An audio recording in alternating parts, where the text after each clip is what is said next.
It is Thursday night, and a UFC show is 2 days away. Of course, you know what that means. It's time for the Mma Dfs strategy show right here at Awesemo.com, as we're here to break down UFC Vegas number 18. Goes down on Saturday inside the UFC Apex there in Las Vegas. Of course, that is a fighter, Pete Rogers Jr. I am Jason Floyd, here to break this one down for you, Pete. As Pete, we're about to go into a stretch. I believe it's now 12 out of the next 13 weeks. We have UFC fight cards. Yeah, it feels like it's been forever since our last show. And it kind of caught me by surprise. I didn't even know that we were, off a week, but it's nice to be back. The last card was insane. Some shocking turns of events and some crazy upsets. And, I'm excited to get into this long stretch of fights. I'll tell you, let's get right into it with the main event of Alistair Overeem and Alexander Volkov. Looking at the DraftKings salaries for this one, $8,600 for Volkov, $7,600 for Alistair Overeem. Over on the FanDuel side of things, $21 for Volkov, $18 for Overeem. Obviously, we all know about the Reem, but let's start off with the favorite here in Alexander Volkov. Not a guy that I think we necessarily look at as a power puncher. But, break it down for us here of what do you like out of Alexander Volkov in this matchup? Well, Alexander Volkov, he's a tall, rangy guy for the division. He's a 6'7" athlete and, has good volume for being a heavyweight and actually has some good dexterity in his legs as well. He's not really a power puncher where most heavyweights are, and he's a volume type of fighter. Not the fastest guy there, but he definitely puts combinations together well, has some great wins, good killer instinct. And I think that the one hole in his game can be, you can say it's his takedown defense. And we saw Curtis Blades take advantage of that in their previous fight. And I think, obviously Volkov needs to keep this on the feet and avoid the clinch as long as he, for as long as he can against Alistair Overeem. That's not going to be an easy task because Overeem's excellent at closing the distance and enjoys to be in the clinch to try now to take people down, where, Overeem in the past was a K1 striker, good kickboxing, and has really started to evolve his game and implement takedowns. Yeah, I mean, that's the thing. If you are going to be a Reem backer in this one, that's got to be a big part of the thought process of potentially going for a takedown. Miles already checking in the chat saying, who's the better striker? I lean Reem. Seems like he has the power. This is one, it's an interesting one because I could see where Volkov just keeps this fight a little bit at a range, is able to stop the takedowns here. But I think there's no doubt about it. The Reem's got the power advantage in the fight. Yeah, I think Alistair Overeem clearly has the power advantage, and in his younger days would have the striking advantage. Now, I don't think that he has the striking advantage anymore. Honestly, I do think that Alexander Volkov has the ability to pick him apart, and I think that the height, the range of Volkov can cause Overeem some problems, and we have seen Overeem over the years.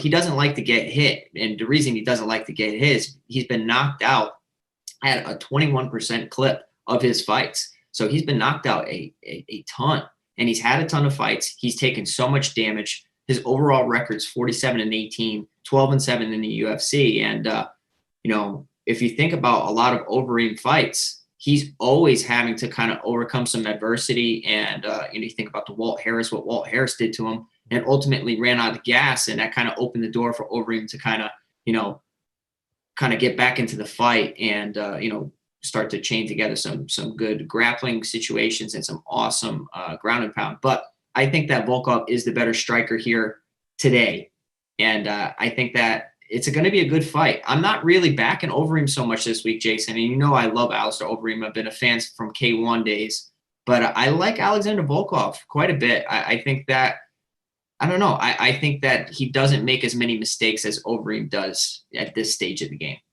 Is it a must roster fight?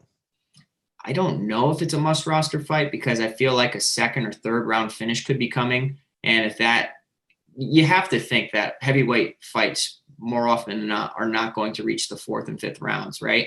So you can basically view them as a 3-round fight. The Curtis Blades and Volkov fight, that's kind of like the oddity where it will go the distance because you have guys, I don't see it going 5, Jason. I really don't. But I will have plenty of shares of both of these guys. I think that, you get a crazy discount on Overeem at 7,600, Volkov at 8,600. I think a lot of people are going to go pay down to Overeem. They need a 7K fighter to get them a W. And I think that they're going to look for Overeem to go the takedown well and try to do his best wrestling impression of taking people down and implementing hard ground and pound. But I think Volkov keeps it standing and either coasts to a victory or finishes Overeem here. And something to note, this will be the first of 3 straight weeks where we headlined, or fight night cards headlined by heavyweight matchups. Of course, next week got the pay-per-view with the welterweight title fight. Of course, appreciate everyone here on a Thursday night. Be sure to hit that thumbs up button right here on YouTube. Hit that subscribe button. Hit that notification bell. We just got over 50,000 subscribers here on YouTube. We always do appreciate the support. And if you're watching us live, you'll see it right there in the chat, the great giveaway that we got going on over on our Twitter handle at Awesemo_com, a Super Bowl giveaway. So check out there the pin tweet there at the Awesemo Twitter handle. Of course, if you do have any questions on the fight, so we will get to those as we do go on. Samuel, I see your usual questions. We'll get to those questions once we get towards the end of the show. In terms of that, also be sure to head over to Awesemo.com. Pete's already got some articles up there. Takedown City. Who's going to Takedown City? Who knows? Maybe it is Alexander Volkov goes down to Takedown City, but you got to check out all Pete's content over there at Awesemo.com. Let's move on to the co-main event. Corey Sandhagen versus Frankie Edgar. Corey Sandhagen, a 4-1 betting favorite in this one. On the other side, Frankie Edgar, he is at 320 plus 325. Corey Sandhagen, if you want him in terms of DFS, you're going to pay up for him $9,400 on DK, $22 or $23 on FanDuel. On the other side of this, Frankie Edgar, $6,800 and $8 on FanDuel. I will say this. If Frankie Edgar is going to win this fight, I believe it's by submission. Frankie Edgar via submission prop bet plus 1,800. It's an interesting prop bet. It really is. I can see Frankie Edgar squeaking out a decision. I think that's probably the more likely, but we have seen Sandhagen get taken down and submitted quite easily. So I do think that the odds are a little wide here. I think that Sandhagen obviously is the younger guy. He's 28. He's 6-1 in the UFC. I'll say relatively untested in comparison to what Frankie Edgar has endured. Frankie Edgar is 18-8-1 in the UFC, has seen it all across 3 weight classes, now at 135 pounds to really think about where his career is at now. I would have loved to see him at a lighter weight class early on. But here we are today, and Frankie Edgar at 39 years old is taking on Sandhagen, who really seems like to be a rising prospect, just hitting Marlon Moraes with a spinning hook kick. And, I think that this is an interesting matchup. The price tag and the odds are pretty wide, especially when you think about Frankie Edgar just pulling off a close decision against Pedro Munoz. Edgar's still there. Edgar's always there as long as he's conscious. And he's always going to put up, full effort, great boxing combinations under Coach Mark Henry, great wrestling. He chains together punches and wrestling takedowns better than anybody in the sport. It's just, can he avoid getting hit with a big shot or running into something? Or maybe he gets beat to the punch by Sandhagen throughout the 3 rounds, because this is a 3-round bout where Edgar's had more championship experience than most people have fight experience. So 9,400 Sandhagen, that's pretty high. I don't really see this being a crazy, must roster fight. Obviously, if Edgar gets it done at 6,800, he breaks the slate. I'm going to have plenty of shares of Edgar because we did see what happens when Sandhagen was taken down and submitted by Aljamain Sterling. That path is always there for Frankie if he gets his hands on you. And a guy that used to, fight at 155 pounds, 45, now 35. He's definitely strong, and he's unassuming, but he has the skills to back it up. So I do still favor Sandhagen, Jason. I think the younger guy is going to get it done. I love Frankie. I'm the biggest Frankie fan in the world. He used to pick me up for practice when I was staying with my buddy for 2 weeks. He'd pick us up and take us to practice. But, at 39 years old against a top prospect, it's a close fight. Probably not my favorite for DFS. Yeah, I mean, look, 30-year-old Frankie Edgar's not walking through the door. I mean, there's a reason Corey Sandhagen. I do kind of feel like in terms of when we're looking at one slate opposed to the other, maybe there's a little more value on Corey Sandhagen over on FanDuel if Frankie Edgar does go that takedown route. It's a great point. And, I think that's why you need to be balanced across both slates. Don't discriminate like I do. I only play mostly on DraftKings. If you do the Jason Floyd approach, you can kind of pick and choose which fighters you want to target on both sides. And it makes sense. It's really smart. Yeah, I mean, we're going to talk about some fighters as we go on throughout this show, particularly on the DraftKings side of things. Like I look at someone like a Yusuf Zalal, priced up high.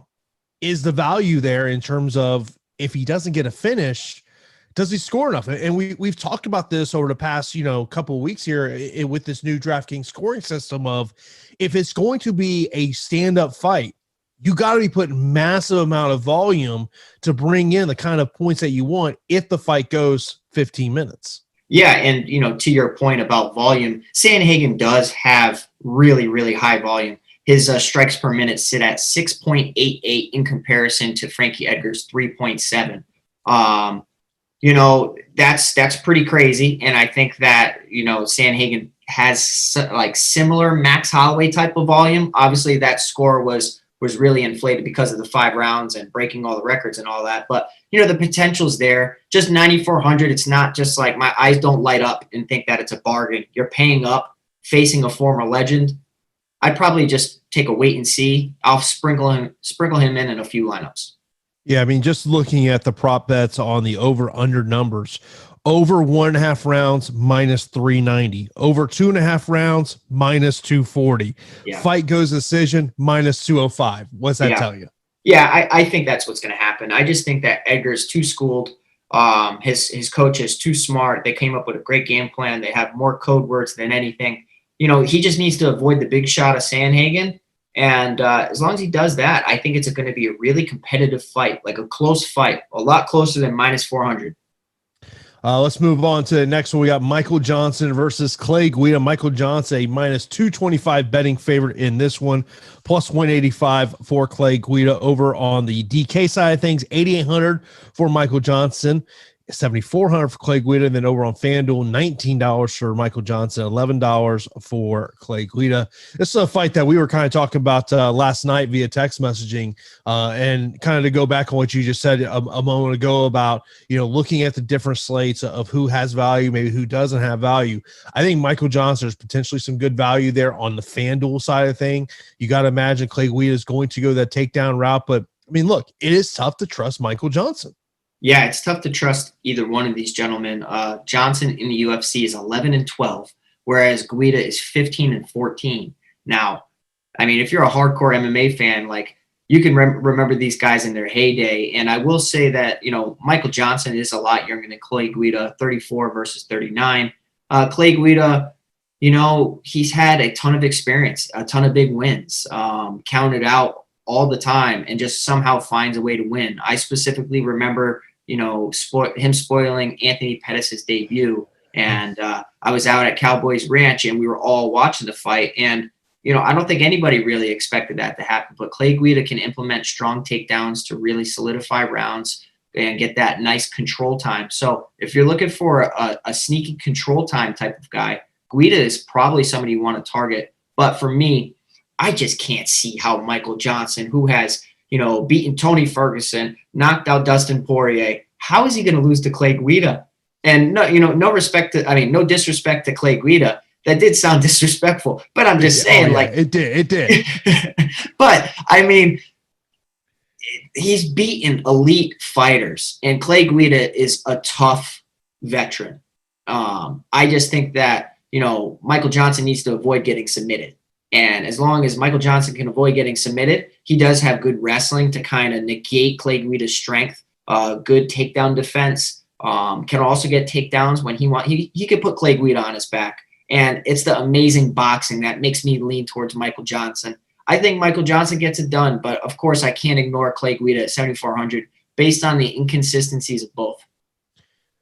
On Michael Johnson on the DraftKings side of things at 8,800. If he doesn't get the finish, does it pay off? Probably not. Probably not. I think that Michael Johnson needs to get it done. Needs to finish Clay Guida. Clay Guida has been finished quite a bit, but it's mostly via sub, not via KO. So, and I really don't see Johnson submitting Clay Guida. We've seen him face Bobby Green in the most recent bout, and Bobby Green wasn't able to get rid of him. Clay Guida is literally just there. He reminds me like Darren Elkins, or he takes a ton of damage. He constantly pushes forward. He'll always come at you with a high pace. So if you're off your game or you don't feel like fighting that night, and I know that sounds like funny, but it's serious. Like a lot of times fighters are like mentally checked out before the fight even starts. They don't want to be there. Clay Guida can definitely spoil the fight and upset you there. So sprinkle Clay Guida in, great value play, but I'm leaning Johnson. Yeah, I mean, there's some great comments in the YouTube chat that I do want to mention, and there are a lot of them right. Like, one of the comments is Johnson is a master at pulling defeat from the jaws of victory. You think about that Thiago Moses fight. Looks amazing in the opening round. Amazing. And then he gets taken down and submitted. Miles, Clay gets beat up by his brother before he enters the octagon. That is so true. I will tell you, every time Clay Guida fights, I look forward to seeing him and his brother Jason just smack as he smacks him. Yeah, I would agree. I think that he's just an interesting character. He's kind of like the Energizer Bunny, but like the Energizer Bunny that just had an energy drink. Like the kid's insane, and he's a very exciting fighter and definitely has skills to back it up. I mean, think about it when he knocked out Joe Lozon. I mean, he hit him with a beautiful combination. He does possess good power, can put out Michael Johnson's lights. It's just Michael Johnson's the crisp, more clean striker that definitely has the better fundamentals. Hunter asked this question for both of us: better GPP dog play, Clay Guida or Frankie Edgar? GPP, that is a great question. I think that Guida will be extremely high owned based on the inconsistencies of Michael Johnson. So if you really want like a super dark horse GPP target, I think that Frankie Edgar fits that bill, where 6,800 people automatically writing him off, expecting him to lose against the nice shiny toy on the block, Corey Sandhagen. So I think to be extremely contrarian, go Frankie Edgar, but to be safe, go Clay Guida. I absolutely agree with everything you said there. I totally agree with that. Of course, this is the MMA DFS strategy show right here at Awesemo.com. And get access to all the great tools and content we have at Awesemo.com with a Awesemo Plus weekly pass for $29.95. Get you access to everything from our player projections, ownership projections, that top fighters tool for MMA. Of course, I'm on there daily. I got to set my NBA lineups on there. So I'm on there looking at ownership projections to sign up for an Awesemo Plus weekly pass, $29.95. You see it right there on the screen. Got to take advantage. And of course, also gives you access to our Preem Slack account where you can talk to myself and Pete in there, or all the great people that we have over here at Awesemo.com. So sign up for the Awesemo Plus weekly pass right now. You can go to Awesemo.com/join, or if you just go to Awesemo.com, right there on the left-hand side of the screen, you'll see Awesemo Plus, and that is where you can sign up for Awesemo Plus weekly pass for $29.95. You definitely want to take advantage of that. One thing I'll mention about Clay Guida, submission prop by Clay Guida plus 1240. Yeah, that's crazy, Jason. And that's why, like, you're like the elderly man at the beach with like the metal detector trying to find that hidden treasure. And I think you might have found something there because, like, Clay Guida via sub is a nice little prop bet. Let's move on. Next up, we have got a flyweight matchup. You got Kape making his UFC debut, taking on Alexandre Pantoja. And let's just start here because I already got asking the question, who is Kape here? Let everyone know about who he is, because I have a question for you in relation to him. I'm interested to see if you bring it up as you break him down here. Yeah, well, Manel Kape is a very talented fighter coming over from Ryzen. Extremely skilled. Was brought in as an alternate before even making his UFC debut. So obviously the UFC thinks that this guy can step up to the plate, or maybe he offered his services and they think that he's extremely talented. He's coming over here to make his UFC debut, but is 15-4 overall and is a fantastic striker. Has great movement, very powerful hands, likes to switch stances a lot. Going up against Alexandre Pantoja, man. the dark horse in the division that has kind of really just like evolved over the times. And I think that his striking is so interesting because he's such a talented grappler. And that nowadays you think of Pantoja as a striker when, he's just a phenomenal Brazilian Jiu-Jitsu black belt. But, I'm excited to see Kape debut here. Let me ask you if you think this is an issue or not. One of the things in Rizin that Kape would always wear is shoes. Yeah. Obviously no shoes. Let me ask the fighter here. What's kind of your take on this? Yeah. So, I mean, he was the champion over there in Rizin, and, in Rizin being in a ring, that's another adjustment. Like I was a kickboxer, so I had to make the adjustment to, going into a cage, and obviously it's a different sport, but still using the ropes where you can bounce and move around, you can use that to your advantage. And I will say that rings seem to favor strikers more than grapplers because, the ropes don't get in the way. They don't disrupt the takedowns. Whereas a cage, if a wrestler pins you against the cage, you got nowhere to go. They could really use that push-pull method to take you off the cage and plant you on your butt. Wrestling shoes, I've known people that have competed in Rizin and they wore wrestling shoes, and it's kind of just, I don't know, like if you're allowed to do it, that's okay. And but it's completely different when you're fighting in an octagon or you're fighting in the cage, especially with no grip on your feet. I'm interested to see the debut because there's so many like uncertainties and so many questions regarding Kape here. Tough task to come in here and take out Pantoja, who has some crazy notable wins, beat the heck out of Brandon Moreno twice, once on the Ultimate Fighter, once actually in the UFC, had a back and forth affair with Davis and Figueiredo. That was an incredible fight, had his moments. Talk about a debut, man. Like if he comes in here and takes out Pantoja, he's literally looking couple fights, title fight. Yeah, you look at Pantoja, just of who he, and outside of obviously Brandon Moreno is clearly his most notable win.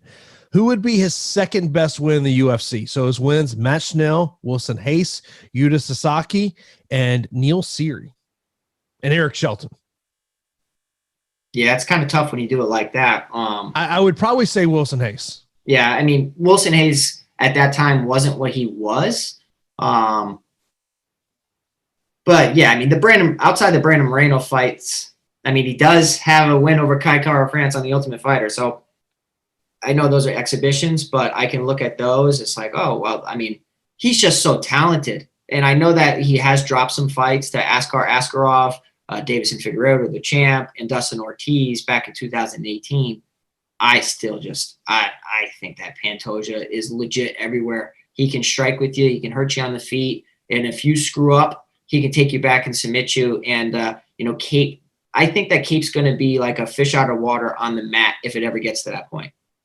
I mean, you look at the price points, very nice price points on both platforms. $8,300 for Pantoja, $7,900 over on FanDuel, $16 for Pantoja, and $14 for Kape. Is this a fight that you believe, maybe, are you looking at 50% exposure on just in terms of this fight, or maybe a little under that? Yeah, I mean, I'll probably come in a little bit less than that because it is a 125-pound fight. I will be favoring Pantoja in the bout, though. At $8,300, I think it's a nice discount. If he was priced up, there's no way I was paying that. But, mid-price is always something to consider. I think that it is a tough fight for him, too. So it's not like it's a difficult fight for Kape, and it's not a tough fight for Pantoja. It's just I know what I'm getting out of Pantoja. I know what he can bring to the table. I don't have to worry about wrestling shoes, a ring, a UFC debut, all this, that, and the other. I know what I'm getting out of Pantoja. I like what I see. I think that, they're really either touting Kape or completely underestimating Pantoja. I will say that of the 7K options, though, that Kape is a really good one because he does possess a 93% finish rate. He is 15-4 overall. We know what he could bring to the table. Former champ in Rizin. Like the Kyoji Horiguchi fight, like he got completely outclassed there, but I do think that he can be a threat in the UFC for sure. Let's move on to the next fight. It's a fight that just got made about a week ago, and that is Cody Stamann versus Askar. Askar 9,200 for Cody Stamann on DK, 6,700 for Askar, $22 on FanDuel for Cody. We do not have a salary for Askar yet. Cody is approaching a 5-1 betting favorite. So I'll give you a little backstory on this one here. So I was supposed to interview Cody last Friday, and also interview Andre Ewell, who was his second opponent for this card. He was initially supposed to take on Mma Dfs. Mma pulled out of the fight due to COVID recently. They were actually supposed to fight in December. Cody had to pull out of that fight, and then they went to Andre Ewell. So I'm like, it's like 2 hours before I'm about to interview Andre Ewell. Cody's team hits me up and says, "Hey, AJ, just to let you know, they're seeking a new opponent for Cody. Let's hold off on the interview for right now." So then I reach out to Andre's people like, "Hey, so I guess the interview's not happening." And then of course, they really didn't kind of go into details of why he was out of the fight. And then it comes back of he had a positive COVID test that appears to be a false positive, but because of the UFC protocols, you're out of the fight. If even if it's a false positive within 10 days of the fight, you're out of the fight. And so then I talked to Cody on Monday, and he was grateful that Askar stepped up to take this fight. He said to me that multiple UFC fighters turned down the fight. Fights at 145 pounds because of his opponent stepping up here on a week's notice. It was a fascinating conversation I had with Cody. I thought the thing that stuck out to me the most of what he said was he talked about the fight against Jimmy Rivera last year, and he talked about how he was unprepared for a fight, should have never taken the fight. And it's just something you don't hear a fighter say a lot. Yeah. Hey, Cody, I wish I knew that. I was touting you, man. But I like Cody Stamann a lot. And I like the transparency of when fighters are honest and they're able to kind of give you a glimpse into their real life, and they don't really hold any punches back. And they kind of just tell you the real of what things are, whether they were hurt, whether they didn't train, or they were partying or whatever. You have Cody Stamann here at 9,200 taking on Askar at 6,700. I mean, I think that they actually have the prices right on this. Askar is very tough, 11-1, but stepping up on short notice to take on Cody Stamann, who a lot of UFC fighters don't want to fight because of what he brings to the table. He's good striking, but he has overpowering wrestling where he can take you down and has great top control, and he can just keep you there. And then he can win rounds. And it's just a frustrating matchup, and not many people want to sign up for that, especially when it's not, Cody's not like a high rank. Is Cody even ranked at this moment? I don't believe he is. He might be. I mean, look, when you look at Cody's losses, it's to the elite of this division. Right. Yeah. So, but that's what I'm saying. Like, a lot of people don't want to take this fight because he doesn't have a good number next to his name. It's too tough of a fight. So why take that fight? Wait for him to get ranked, and then we'll take the chance. But I'm interested for this fight. I do back Cody Stamann quite a bit here. 19-3 and 1 overall. I think that he's in a good spot. Mixes it up too well for Askar. Despite the promise of Askar, I just think that this is hey, kid, we know that you're talented. Fill this spot for us, and then you get some more fights. Cody is actually ranked at the number 13 title challenger right now in the UFC bantamweight division.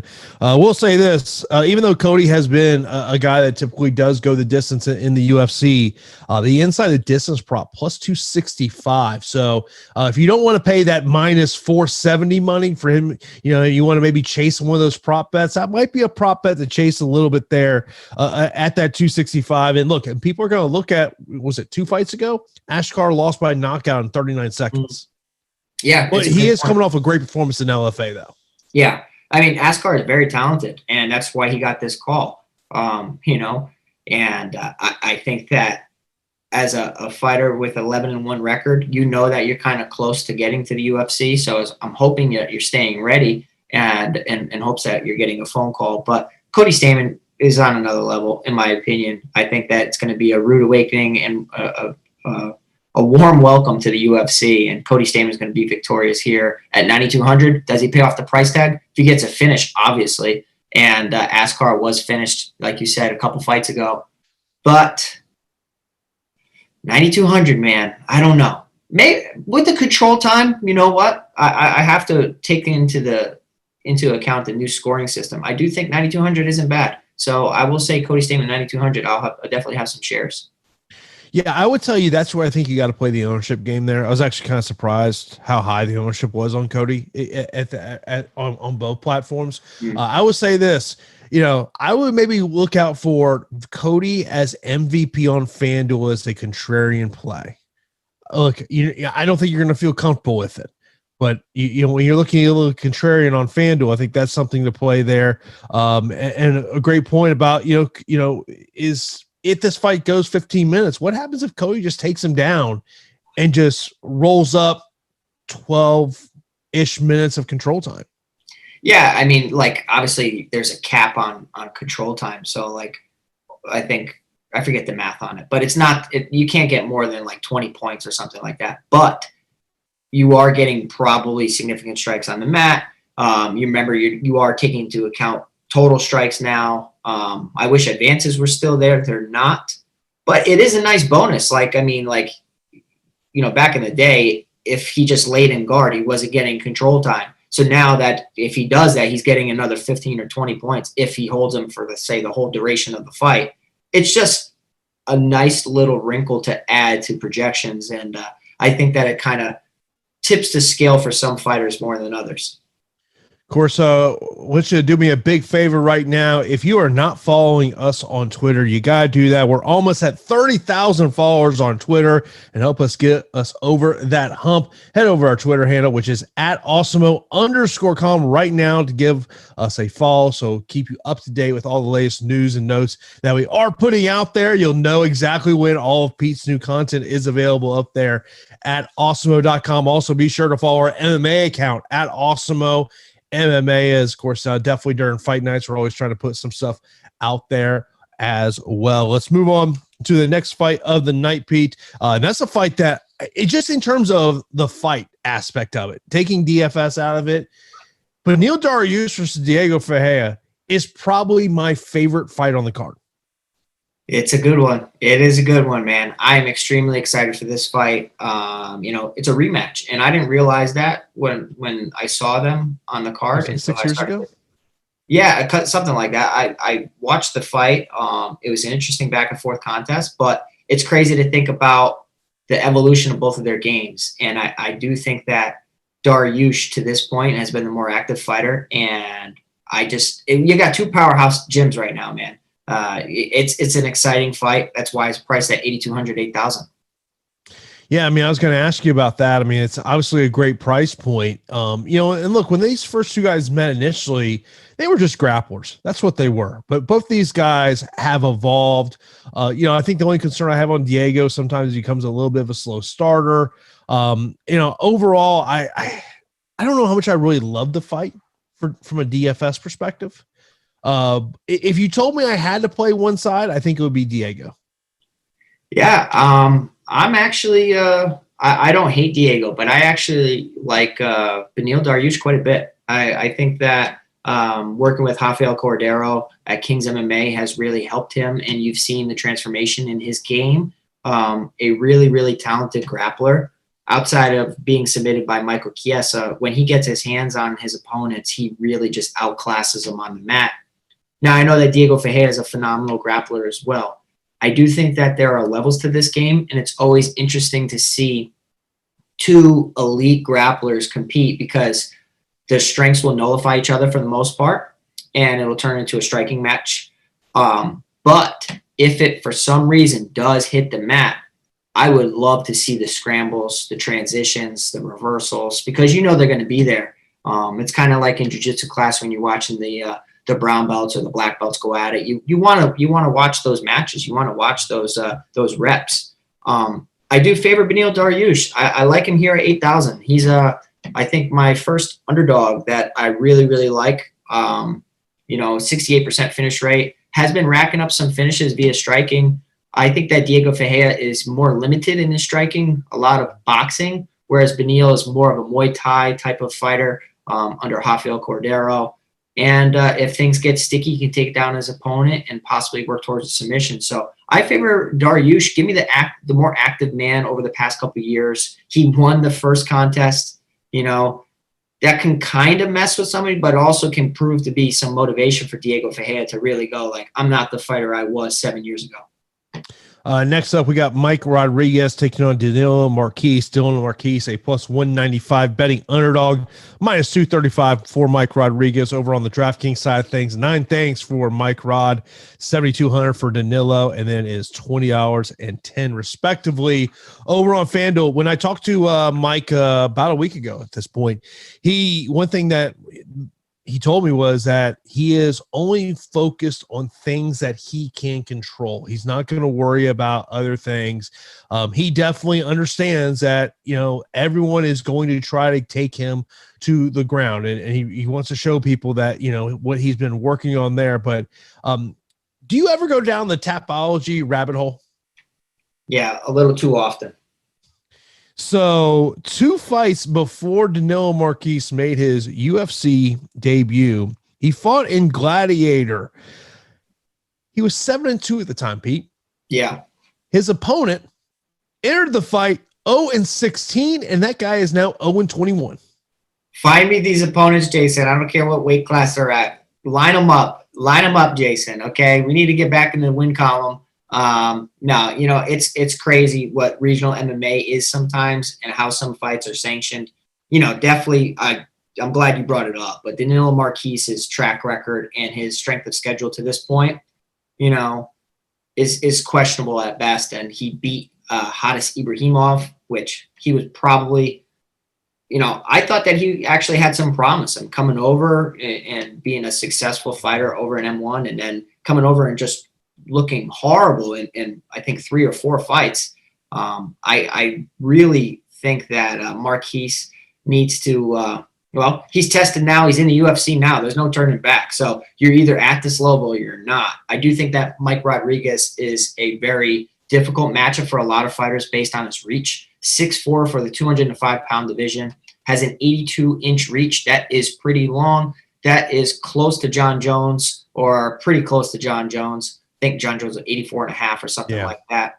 Danilo Marques, 6'6", though. So definitely has the height, 5-inch reach disadvantage. Now, Marques has really, really solid grappling and jiu-jitsu, and that's his path to victory, Jason. He needs to get Mike Rodriguez there. And we have seen Mike Rodriguez struggle in that facet of the game before.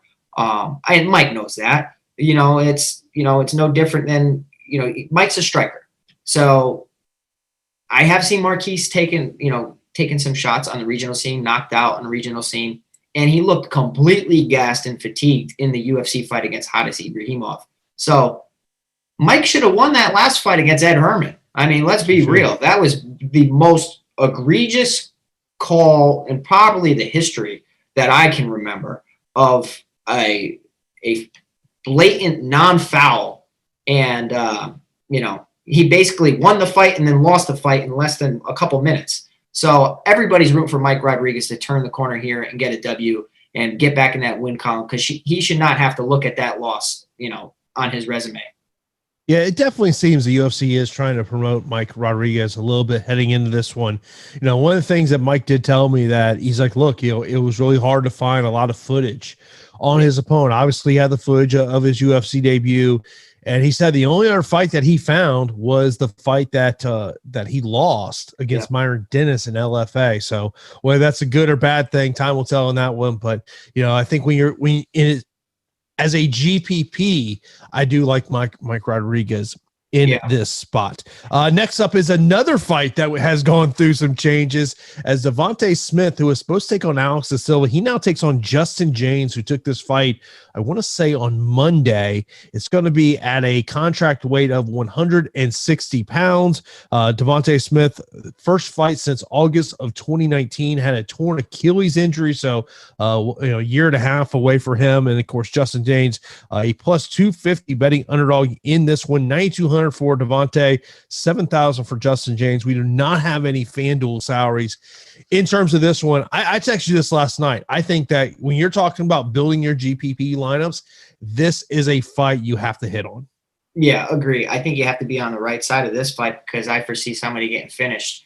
Devontae Smith having to overcome a lot. You talk about the crazy injury, the Achilles injury, but also, coming back off of getting knocked out by a former teammate in Kama Worthy, where nobody really saw that coming. And Devontae Smith has some excellent power, has finished all 10 of his victories, comes in at 9,200, everybody. So I think that he's a nice spend-up option here.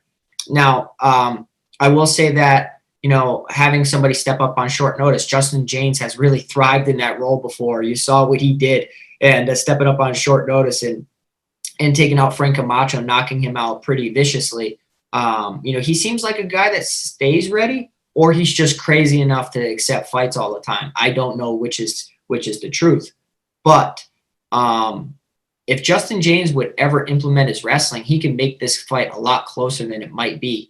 Because Justin Jaynes on the regional scene, had great boxing, but took people down to take down City and ground and pounded them like crazy. And, if he was standing up, he was throwing bombs. If he took you down, he was throwing bombs. And I think that if you go back on the regional scene and look at the tape of Devontae Smith, you can see that at points he's been taken down and controlled and outworked on the mat.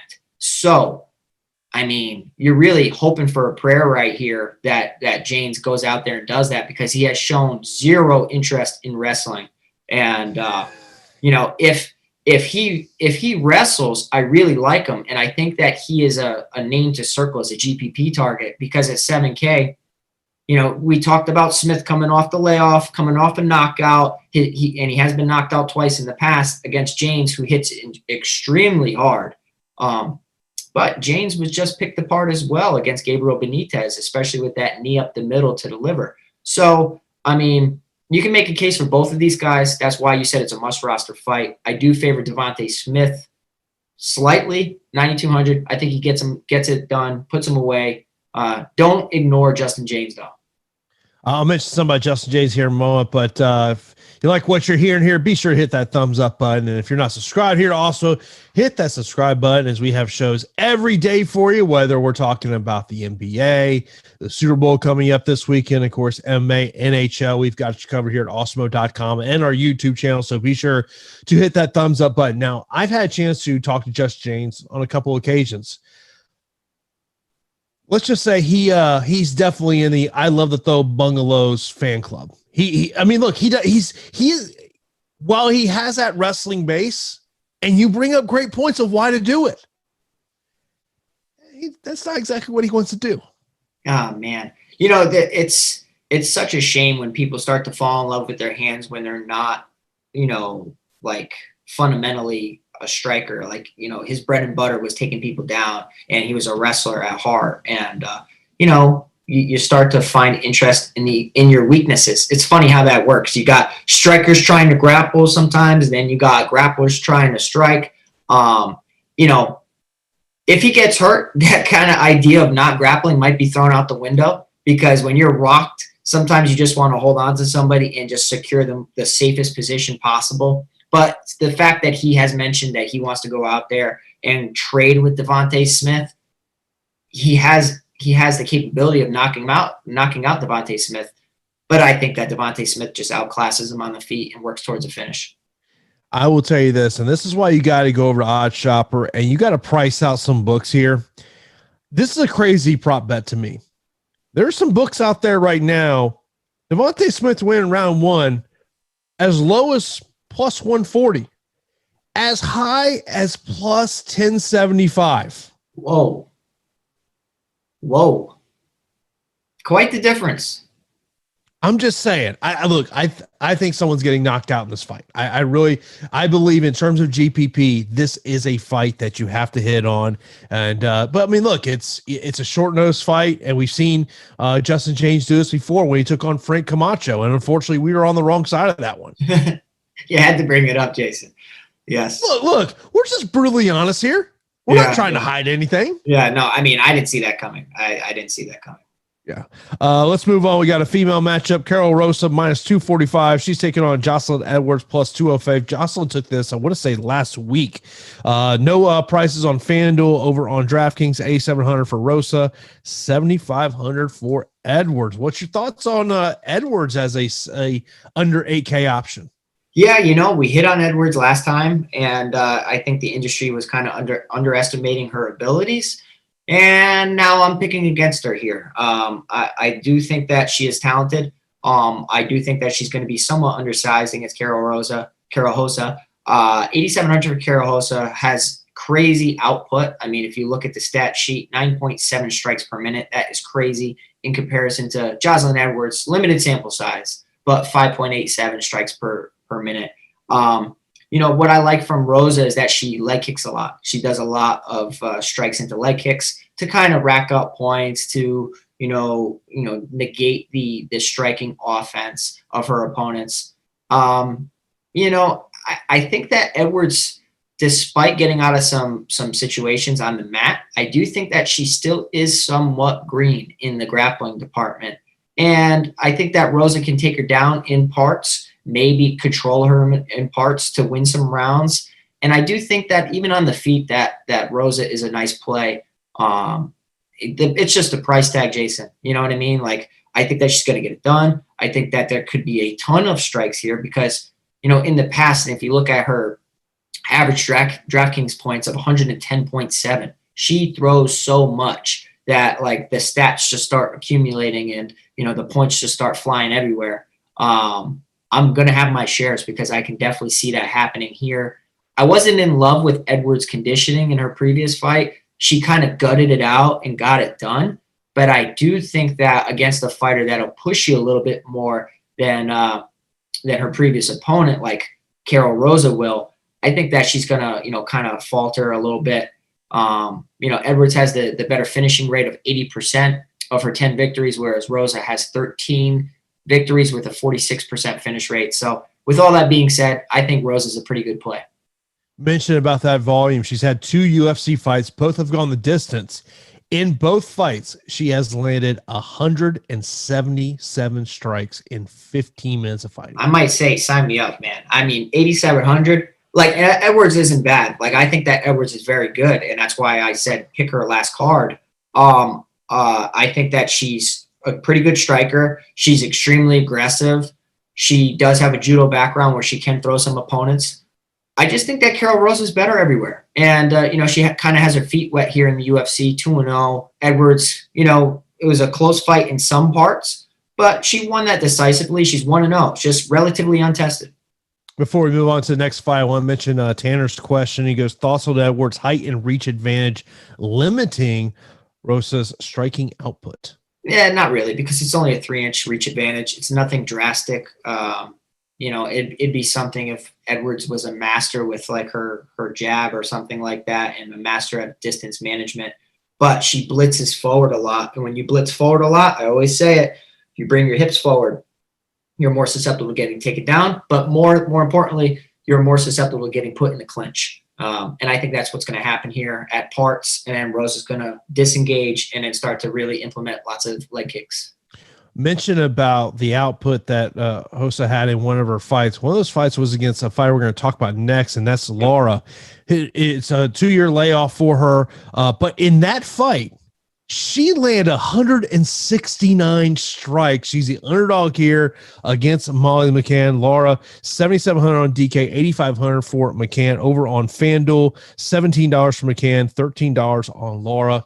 Are we looking at an underdog call here? I'm considering it. I am considering it. I do think that McCann will get it done, though.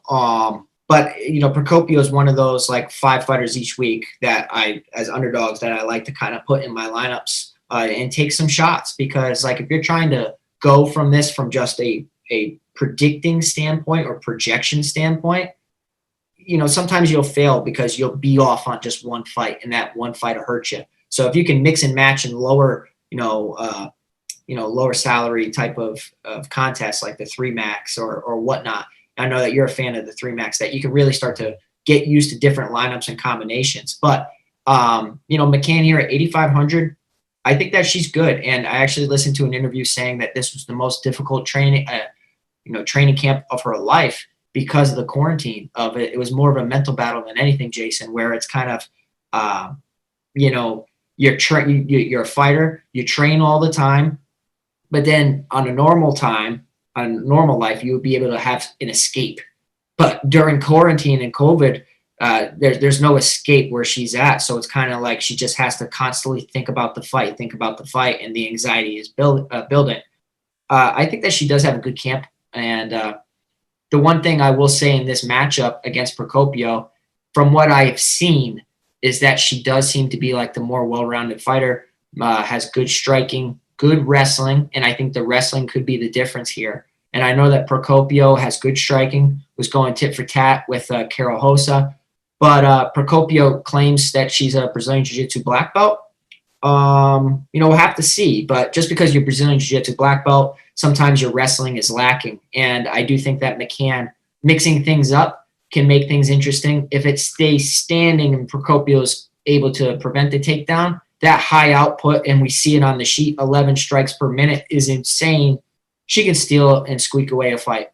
Of course, this is the Mma Dfs Strategy Show right here at Awesemo.com. If you ever miss a show live and you want to catch it on demand, catch it a part of the Awesemo Podcast Network, just go to Awesemo.com/podcast and leave a 5-star review on one of our podcasts for a chance to win a free month of Awesemo Plus Platinum.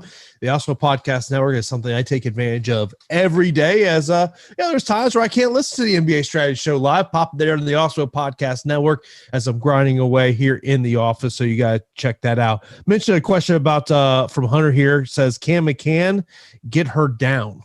Yeah, I think so. I know that Molly McCann's takedown accuracy isn't the best, comes in at 29%, but 29% because she's relentless and, her opponents stuff her shots, but she ultimately gets her opponents down. Like won a fight, she does average 2 per 15 minutes, which is pretty good. I think that number of the accuracy just goes to show you how many takedowns she actually attempts. If she fails, that's okay. She kind of keeps going back to that well. Kind of, I only need one a fight or one a round to get this fight.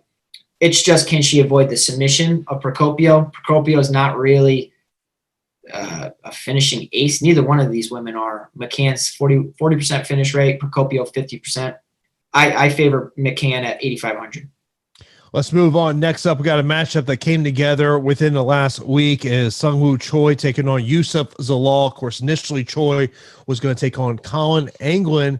And going to let you hear a little bit of my conversation with Youssef Zalal. It's about 30-ish seconds or so as he talks about the fact of he was actually helping Colin Anglin prepare for this matchup. Preparing Colin to get ready for the fight. It was me, Chris Gutierrez, all the good kickers, the good kickers, kickboxers, slash strikers, whatever you call it. That's what we're playing on. And I was like, okay, let's see. We're helping them out. And I think that's the first thing to bring up there. He's talking about A, the kickers, but B, here's something also to notice. He was supposed to fight Choi last year. That fight didn't happen. So he actually had an 8-week camp preparing for Choi. So a lot of things that count in there. And I think when you look at Zalal here in this place, I think this is where you have to talk about the new DraftKings scoring system is if Zalal is unable to get a finish, is he worth that price point of 9,100? Yeah, I'm not sure that he will be, but I do favor Zalal quite a bit in this matchup. Seungwoo Choi is a big guy, 145 pounds, 6 feet, 74-inch reach. Zalal, 5'10", 72-inch reach. I'm excited to see Zalal perform. He's kind of been like a fighter I really like to watch, and I've become a fan. And I'm excited to see him get in there. He has good striking, flows really well, takes his opponents down when he needs to. You see him get creative, good punches, good kicks, good level changes, and great footwork to avoid the power of his opponents. And I think that's important here because Seungwoo Choi, is more of a flat-footed power type of fighter where he tries to line up that big right hand And I think that he's going to be missing a lot in this matchup against the in-and-out Zalal that can really throw off the rhythm of his opponent. So Zalal 9,100, if he gets some takedowns, he could definitely rack up some control time. I just think it's going to be, Zalal from belt to belt. I'll take my chances. I like him here.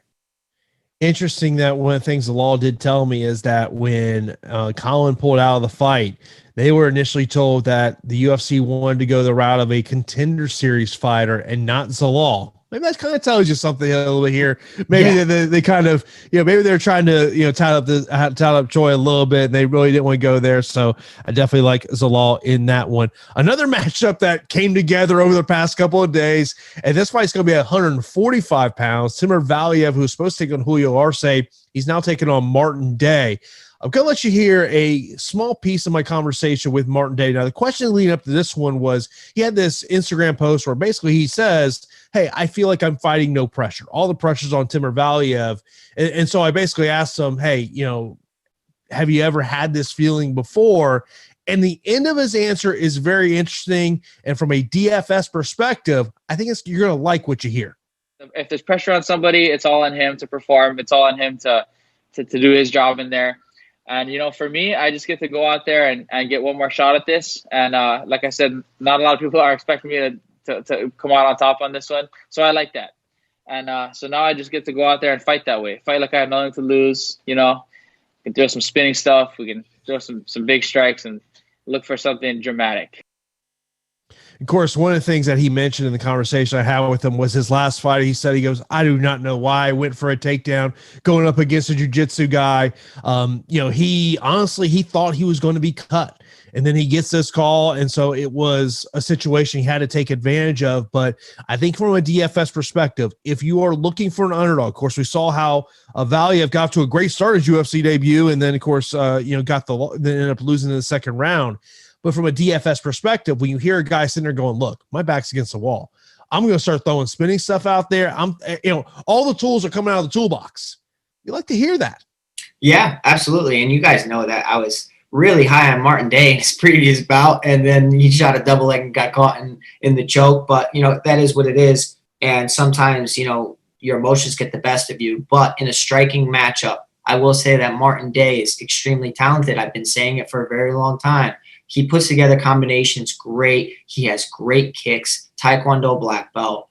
He's able to hit you from all different angles, similar to what Valiev can do to him. So it might be like a mirror match where they're going to go tit for tat and back and forth with combinations, trying to, one up each other. I hit you with a spinning hook kick. Well, guess what? I'm going to tee up a spinning hook kick for you. And I think that's very interesting.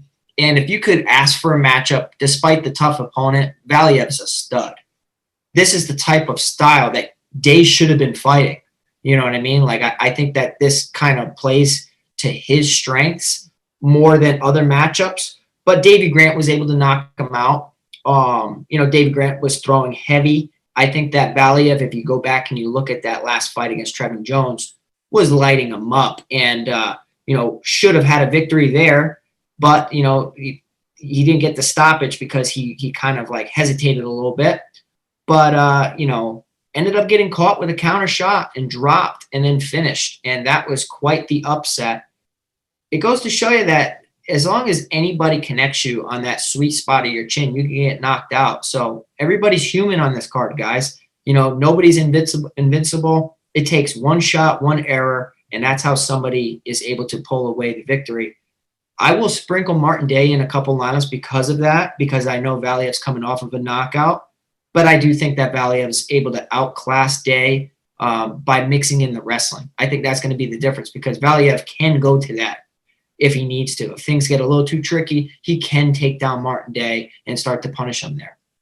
Yeah, the only thing that kind of concerns me about this matchup is more from the DK side of things. Mm-hmm. If it ends up just being a striking fest and there's not a knockdown, it doesn't end in a finish, whether or not it scores the best. One more fight here, the opening fight of the night, a fight that came together this week as well. Ode Osbourne, who was supposed to make his UFC flyweight debut. However, this fight now will be at 145 pounds. He takes on Jerome Rivera. They were actually booked to fight each other at the end of January. That card also ultimately did not take place. Rivera was put on the Fight Island card. Now Ode in this spot. This is actually now the third opponent for Ode Osbourne on this card. It was really fascinating to see what Ode would look there. And I will tell you, I did a little while ago, I just did a dummy crunch, and I will tell you, I put in 20% randomness, 2 unique fighters per lineup. Ode Osbourne was the one that's come out with the highest ownership in terms of the amount of lineups he was in 150 lineups. Yeah, and I think the reason behind that is that he's he was sitting at a -200 favorite, and he's 7,800. We have 2 fighters here that are under the 8K. So I think that's the first time we really ever had that. And, you have Osbourne 7,800, Rivera 7,500. I think you need to roster this fight because you have guys under 8K. It's pretty weird.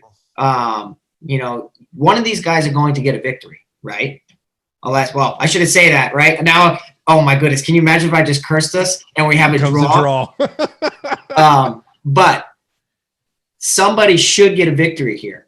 So you know that one of these 7K options are walking away with a victory, and you can't say that for other fights. So I think that targeting the first fight makes a ton of sense. Now, as far as a finishing perspective, do they get a great performance?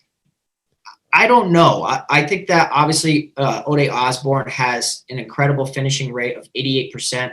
He has been like an early finisher, hasn't been the distance too often. And I wonder if he's able to compete as the fight goes on. I do know that Jerome Rivera is the underdog here, but I think that it's an interesting spot because he was just in the cage recently. He was facing Davison Figueiredo's brother, came up short in that match, but Figueiredo's brother wasn't able to get rid of him. So can Ode Osbourne get rid of him? Now that MMA math doesn't always work, but it does give me some confidence when a guy has been in the cage more recently. I like a guy that's been in there, has been getting the rounds, has been getting the time in the cage. So he has been acclimated. Call me crazy, but I will be obviously targeting this fight. But I might take the contrarian approach and look at Rivera a little bit more than I do Osbourne, ever so slightly. Yeah, I mean, I kind of wonder if Ode was priced up at 84, 8,500 would be, I agree with you. I think this is a fight you have to look at just because of price point. We don't know what the price is going to be on FanDuel, but in terms of DraftKings, you look at those price points and go, man, I got a chance to put one guy in the lineup and he's in the 7,000 range. Yeah, I know. It's crazy. And we're waiting on a ton of FanDuel salaries, and they've been pretty lazy with the salaries on both sites, and they finally just released the ones for DraftKings. Still waiting on FanDuel's. 8. Yeah, I know. It's crazy. Fighters. It looks like, if you look at my sheet, it looks like I've been slacking. Trust me, I've been keeping my eyes peeled to the websites and to the apps. They just have not been releasing them.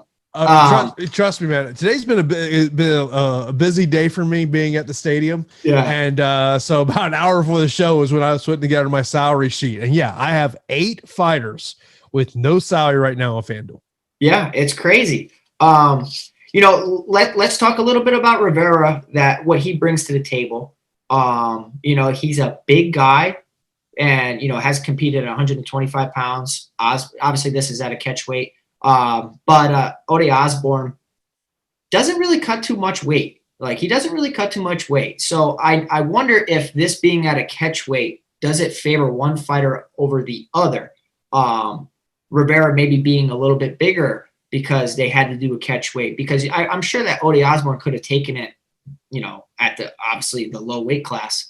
But I just wonder how Osbourne handles not getting an early finish. Does he look good over the course of 15 minutes? We'll have to see. Let's go with our straight up picks, not DFS related, before we do a little rapid fire on questions. Let's start right there at bottom. Ode Osbourne versus Jerome Rivera. Give me Ode Osbourne. Yeah, give me Rivera. Valiev versus Day. Valiev. I agree. Zalal Choi. Zalal. I'm with you on that one. Lara versus Molly. Yeah, Molly McCann. I'm going to go Lara there. That's our first disagreement there. Give me Carol against Jocelyn. Yeah, Rosa. I'll take Devontae Smith against Justin Jaynes.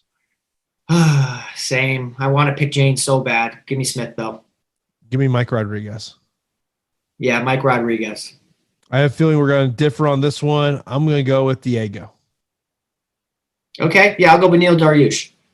I think we're going to agree on this one, Cody Stamann. Yeah, Cody Stamann. Pantoja and Kape. I'm not sure if we're going to agree here or not. I'm going Pantoja. I'm going Pantoja as well. Okay. I didn't know if you were going to go Kape there. No. Don't feel good about it, but give me Michael Johnson. Yeah, Michael Johnson. And then I'm going to take the favorite in the main event and co-main event, Sandhagen and Volkov. Agree. I agree. And that's not DFS talking, but that's just picks-wise, like who I think is going to win. That's who I think is going to win. All right, straight up picks. Let's get some rapid fires here from Samuel. Top 2 favorites on the card. Volkov, Stamann. Yeah, I agree with that, but man, I want to say Mike Rodriguez too. Top 2 underdogs. I will say Laura, and the other one I will go with Dariush. Yeah, I'm going Dariush, and gosh, it's ugly. I guess I'll go Rivera. Fight that could break the slate.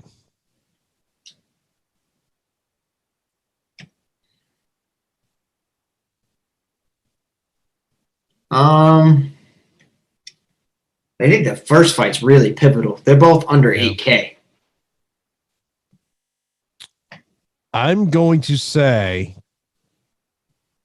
man, I want to say Michael Johnson, Clay Guida for some reason. Okay. Highest priced fighter to pay up for. I mean, Sandhagen's not bad. I think they're all good. I mean, I think that I wouldn't have a problem with any of them, really. Next up, top value. Got to be the first fight of the night. Yeah, it has to be. Top 2 cash, top 2 GPP on both DraftKings and FanDuel. So let's start off on DraftKings. My top 2 cash, I would say Cody Stamann, and my second one would probably be Yusuf Zalal. Yeah, I agree with you. Cash on FanDuel on the other side. A little tough to say. Yeah, that's tough to say. I would probably look at, because we have so many fights and we don't have salaries on that. It could change a lot, but I might look at Laura at $13 as a cash play with landing a bunch of strikes. It does get hit. Yeah, you know what I'll say? Valiev at 16 is a crazy bargain. Oh, I agree with you there. In terms of GPP on the FanDuel side of thing, Michael Johnson, I think, is someone you got to consider. And then Volkov at 21, I think, is another one. Agree. Next up, GPPs on DraftKings. Look, I think you got to look at the Smith-Jaynes fight. And the other one that I think you have to look at, it's got to be Osbourne Rivera. Yeah, because of the salary. And then the final question we got was champion on Super Draft. I like Alexander Volkov at a 1.8 multiplier in the champion spot. Wow. Yeah, I would like that too. I like Volkov quite a bit. I think I like Volkov more than the industry. Yeah, I was surprised how big of a multiplier you got there, champion 1.8 on Volkov. I think that's definitely something to pay attention to there. Of course, coming up on Saturday, Live for Lock, we'll be here at 3 p.m. Eastern time to get you ready for UFC Vegas number 18. Of course, be sure hit that thumbs up button as you exit the show. Of course, if you're not following Awesemo, be sure to do that on Twitter at Awesemo_com. So for the fighter, Pete Rogers Jr., I am Jason Floyd, and this has been the MMA DFS Strategy Show right here on Awesemo.com.